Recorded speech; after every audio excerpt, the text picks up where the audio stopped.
The Amazing Spider-Man is amazing. See what I did there? Now, of course, this is not Sam Raimi's trilogy anymore. This is a completely new reboots, retelling of the story.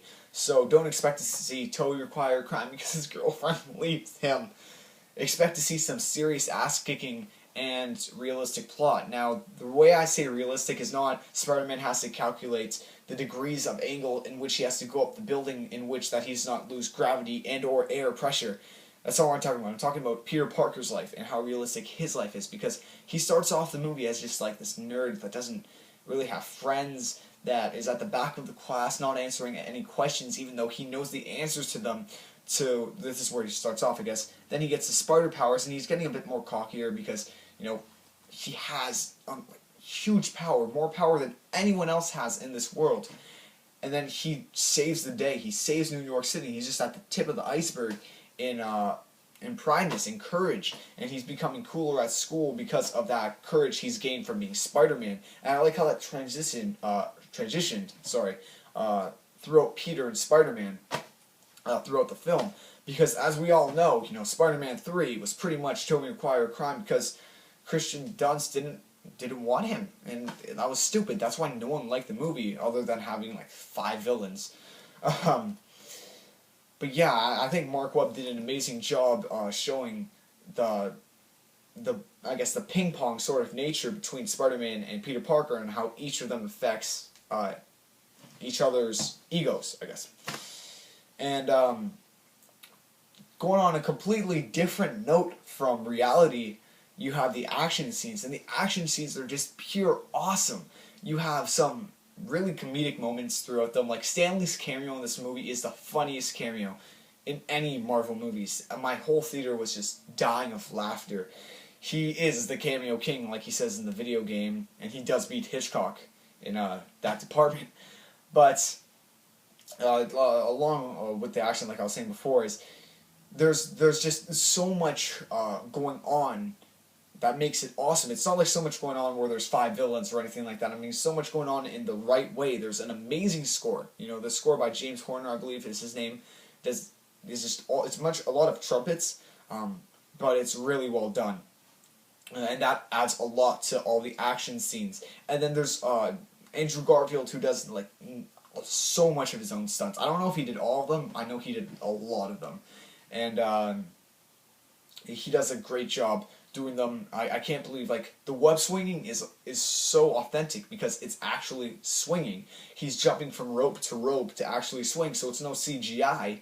He's actually swinging, and it's crazy to think that, you know, there's this whole, like, it's like this freeway or highway, and he's just going through it, and you could see the behind the scenes where it's real, and you could really tell that it's real. It's not CGI, and it really adds to that rush that Mark Webb wanted to provide when filming the movie, because he said so himself that if anything he wants to do with Spider-Man is provide the rush. Now, that's what we all want. We want to feel like we're Spider-Man.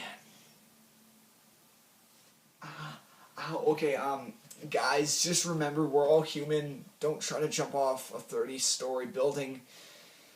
I think I just broke my arm. Gosh, I can't believe I thought it was Spider-Man for a second there. Now, all Spider-Man movies have at least one amazing villain. For example, there's Green Goblin in Spider-Man 1, Doc Ock in Spider-Man 2, and Sandman in Spider-Man 3.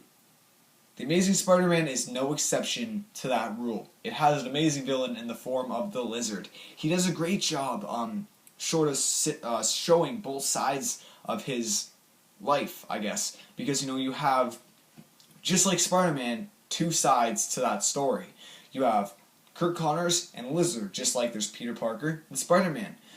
Kirk Connors wants to help people. He wants to be that guy that people can look up to. He wants to cure Parkinson's and Alzheimer's and things where people, or when someone doesn't have like an arm, that sort of stuff. He wants to be a hero in that respect. But then whenever the Lizard takes over, he wants to make everyone a lizard because he feels that humans aren't good enough, that they're just species that don't really need to exist, that are weak, pretty much. And actually, with that scene, there's a scene in particular where he's debating. Like, there's a lizard side talking to him and Kurt Connor's side battling out in the brain. And it really reminds you of the scene, like in Spider-Man 1, where the Green Goblin and Norman Osborn personas are fighting each other. And there's a lot of scenes that really borrow from Sam Raimi's trilogy. For example, like I said before, the whole rush of the final scene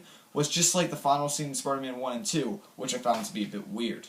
Now, last but not least is the acting. The acting is just amazing. We have an all-star cast with Andrew Garfield, Emma Stone, Dennis Leary, Rhys Ifans, Sally Field, and Martin Sheen, and they all do an amazing job. Like I said before, Andrew Garfield does an amazing job transitioning from the Peter Parker that's scared of everyone to the Peter Parker that's almost popular.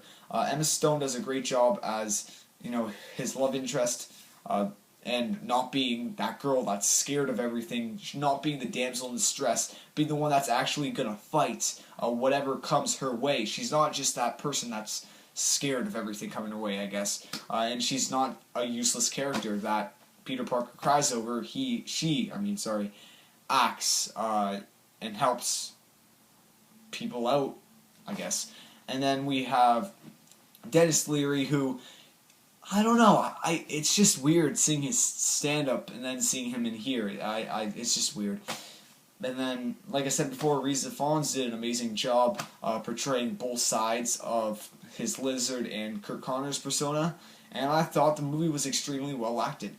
So as you can tell, I'm raving about this movie. I don't really have any problems with it. So, tomorrow it's being released, or today probably by the time you're watching it, watch it. Peace out.